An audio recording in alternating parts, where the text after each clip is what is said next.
네, 어린이날을 맞아서 나우제주 기획으로 어린이날 특집 인터뷰를 준비했습니다. 그래요. 예로부터 우리 어린이들의 장래 희망 중에 과학자가 많았죠. 상위권에 분포했던 것으로 기억이 나는데요. 요즘도 과학에 대해서 꿈을 키우는 친구들도 많이 있고요. 하지만 그런 궁금증들을 풀 기회가 많이 없는 것 같아서 오늘 특별한 시간을 좀 준비했습니다. 구체적으로 어떤 일을 어떻게 하는지 좀 그것도 궁금하고요. 그리고 명확한 모델이 되는 그런 분이 될 것 같아요. 과학으로 바라보는 제주와 세상에 대해서 문경수 과학탐험가와 이야기를 나눠보도록 하겠습니다. 자, 나우제주와는 처음 인사드리는데요. 먼저 인사 말씀 부탁드릴게요. 안녕하세요. 나와 계시죠?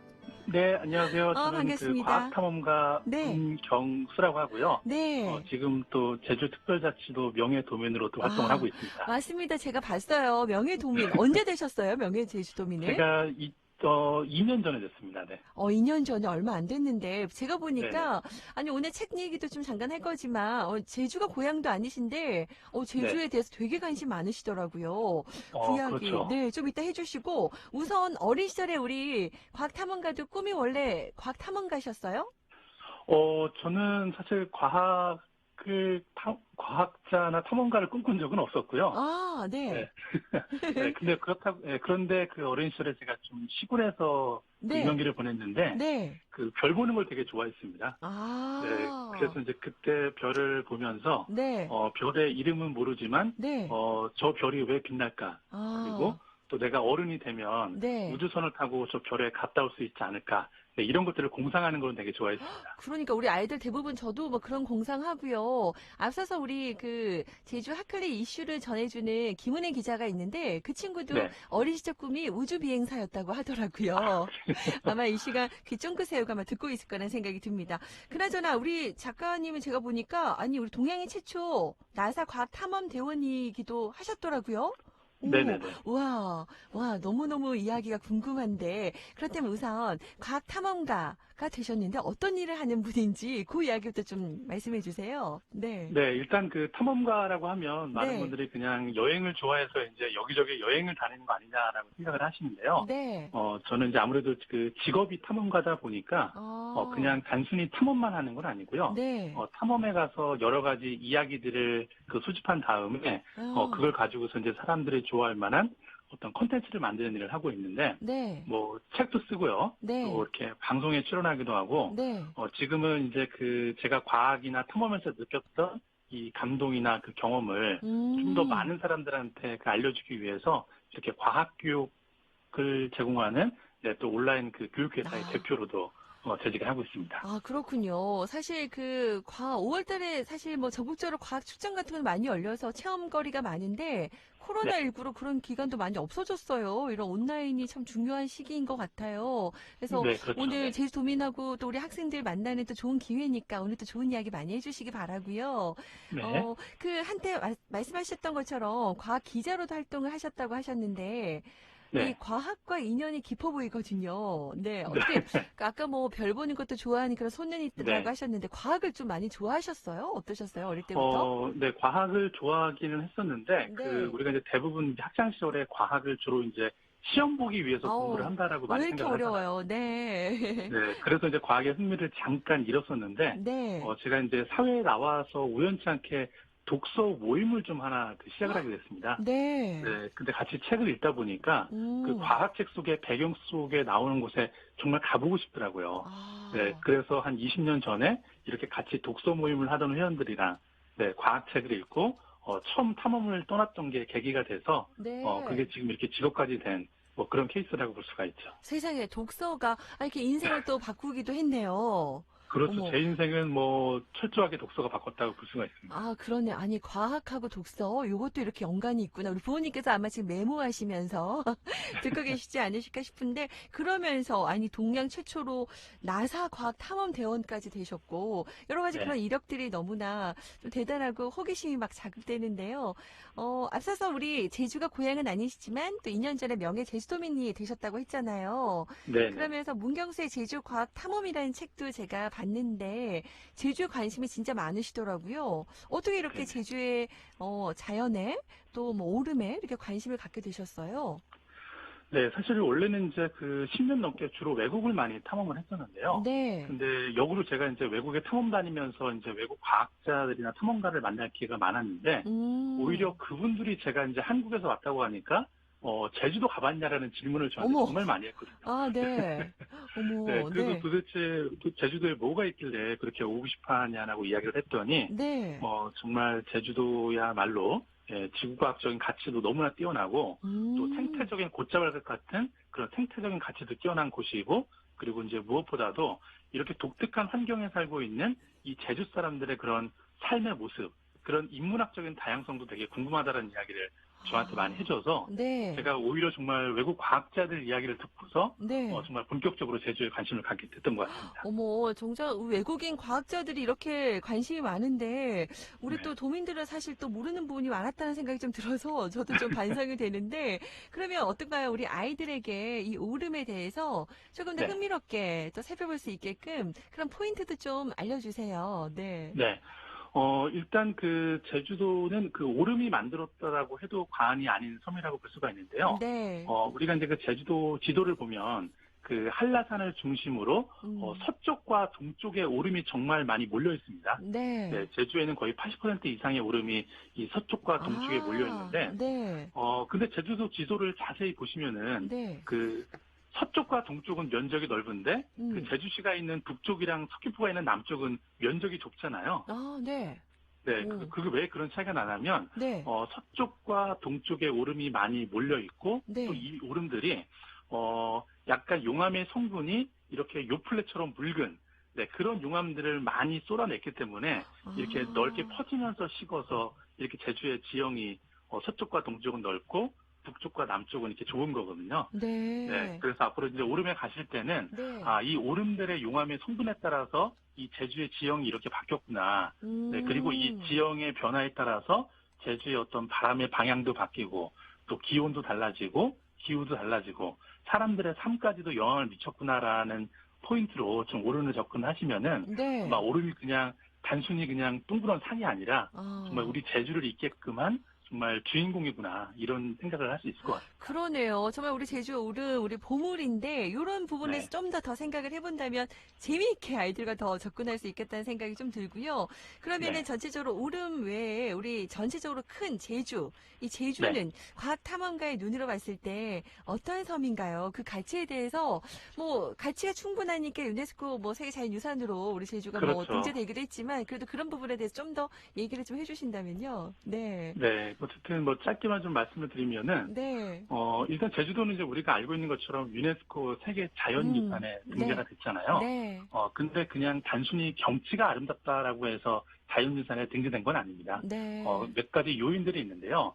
일단 그 한라산 천연 보호 구역이 첫 번째 요인인데, 이 한라산 같은 경우에는 그 높이에 따라서 크게 한라산을 4등분을 할 수가 있습니다. 네. 네, 근데 그 고도에 따른 그 식생의 분포도가 너무나 명확하게 뚜렷하게 구분이 되다 보니까 전 세계적으로 생물 다양성이 아주 풍부한 네, 그런 그 산으로 이제 주목을 받고 있고요. 네, 네, 네. 그리고 또 우리가 동쪽에 가면 그 성산일출봉이 있잖아요. 네. 네, 근데 이제 많은 분들은 성산일출봉이 그냥 뭐 사진 찍기 좋고 그냥 바다 보러 가기 좋은 곳이라고 생각을 하시는데 제가 이제 외국에서 과학자들 만나고 느끼면서 든 생각은 뭐냐면 네.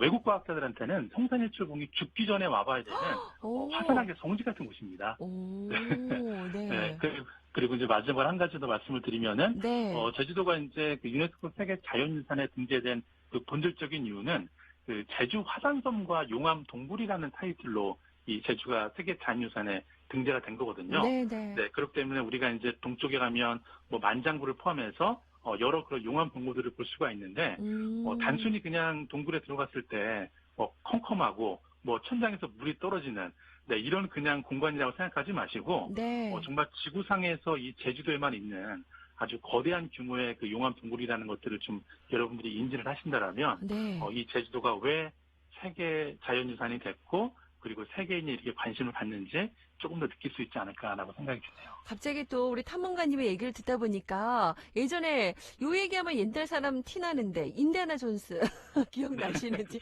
인디아나 존스 네. 이런 거 영화 보면서 저도 막 탐험가 막 한창 좀 꿈꾸기도 했었거든요. 네. 그런 것처럼 되게 흥미진진해지면서 제주를 저도 한 20년 지금 살고 있는데 더 탐험해보고 싶다는 생각이 좀 들었습니다. 네. 오늘 또 좋은 그런 이야기들 감사드리고요.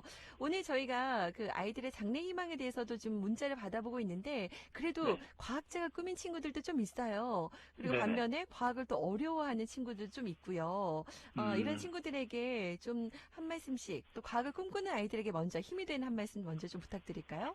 네. 네, 일단 제가 이제 이런 어린 친구들한테 이제 많이 인용해주는 그 문장이 하나 있는데요. 네. 천문학자 칼 세이건이 이런 이야기를 했습니다. 네.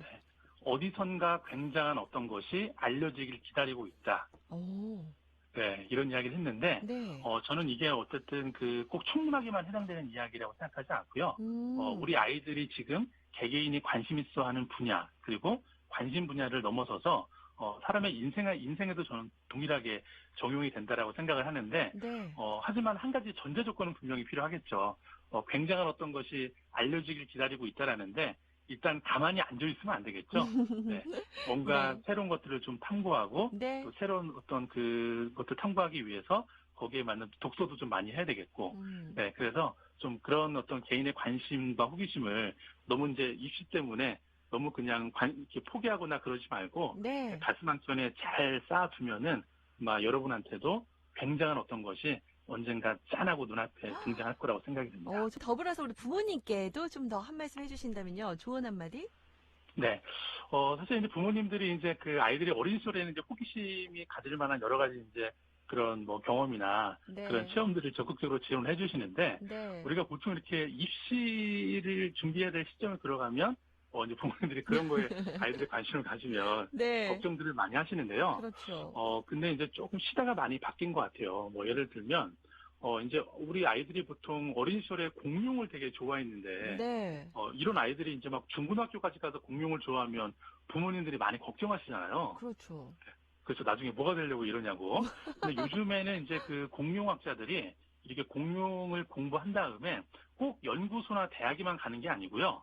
이를테면 디즈니나 픽사 같은 데 가서 공룡 애니메이션 만듭니다. 공룡 게임 만든다는 거죠. 우와, 그렇기 때문에 이제는 아이들이 정말 공룡, 우주 이런 데 관심을 가지고 있더라면 너무 막지만 마시고 안전한 울타리에서 아이의 꿈을 좀 키울 수 있도록 도움을 주신다라면 정말 아이가 또 다른 어떤 가능성, 가치들을 만들어낼 수 있을 거라고 저는 확신을 하니까 부모님들께서도 많이 좀 그런 도움 부탁드리겠습니다. 요즘 같은 4차 산업시대에 좋은 인재가 되겠네요. 네. 그런 또 열린 문이 될 수 있도록 좀 응원해 주시기 바라고. 안 그래도 우리 청취자가 우리 아이가 공룡을 너무 좋아해요. 라는 분이 있는데 계신데 마침 또 이렇게 예를 적절하게 해주셨습니다. 그렇다면 마지막으로 뭔가 이제 도전하고 싶은데 주저하는 분들 혹은 과학을 좀 포기하고 싶어하는 분들도 혹시나 있을 수도 있거든요. 그분에게 한 말씀 좀 해주신다면요. 저는 꼭 도전, 그리고 탐험이라는 것들이 특별한 사람만 하는 거라고 생각을 하지 않습니다. 왜냐하면, 우리가 보통 탐험이다, 도전이다 이야기를 하면 꼭 뭔가 거창하기만 생각을 하는데요. 제 생각에는, 이 탐험이라는 게 꼭 비행기 타고 어딜 가거나, 히말라야 산에 간다라고 탐험이라고 생각하지 않고요.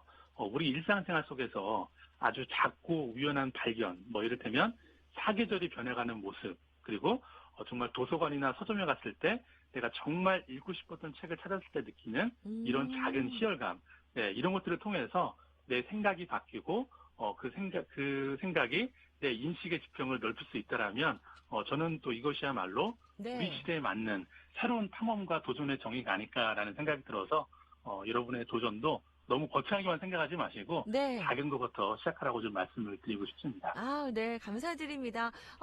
저희 탐험가님의 앞으로의 도전 어떤 거 혹시 살짝 공개해 주실 수 있어요? 도전 생각하시는 곳이 있으신가요? 계획 같은 거? 네, 일단 제 도전은 크게 두 가지인데요. 앞으로 이제 제가 주로 사막을 많이 탐험을 했는데 앞으로는 좀 코로나가 진정이 되면 좀 극지방 추운 곳들을 좀 많이 탐험할 계획을 가지고 있고요. 그리고 이제 한 말씀 더 붙이자라면 아무래도 오늘이 이제 어린이날 특집이다 보니까 제 궁극의 목적은 아이들한테만큼은 호기심이 사치가 안 되는 세상을 좀 만들어 보고 싶습니다. 아, 호기심이 사치가 아닌 세상? 네네. 네. 어머, 멋지네요. 앞으로 혹시 제주 오실 계획은 또 없으세요? 제주는 지금도 거의 뭐 한 달에 뭐 두세 번 이상씩 꼭 가게 되고요. 네. 그리고 이제 뭐 강연이나 뭐 여러 가지 그 경로를 통해서 제주에 있는 학생들은 제가 주로 아주 많이 만나고 있으니까, 네. 아직 저를 못 만나신 친구분들도, 네. 너무 이렇게 아쉬워하지 마시고. 네. 네, 가정하지 마시고, 네. 조만간 또 만날 기회가 될 거니까, 네. 같이 만나서 이 제주의 자연을 또 같이 바라보는 그런 시간이 왔으면 좋겠습니다. 너무 기대되네요. 혹시 제주 꼭 오시게 되면 미리 좀 연락 주세요. 기회 되면 네, 알겠습니다. 스튜디오에서 직접 우리 애청자분들 만나고 또 질문도 듣는 그런 시간 네네. 꼭 한번 만들어 주셨으면 좋겠네요. 네. 네, 알겠습니다. 고맙습니다. 덕분에 이 청취자분들이 많이 문자가요. 제주도에 살고 있는데 이렇게 보물섬에 살고 있는 걸 잘 몰랐다. 가까운 제주부터 탐험하겠다. 가치에 대해서 다시 한번 생각해보는 날이라는 얘기 많이들 문자 보내주고 계시네요. 네. 네, 감사합니다. 감사합니다. 어린이날 또 잘 보내시고요. 저희 다음에 꼭 스튜디오에서 뵙도록 하겠습니다. 고맙습니다. 네, 감사합니다.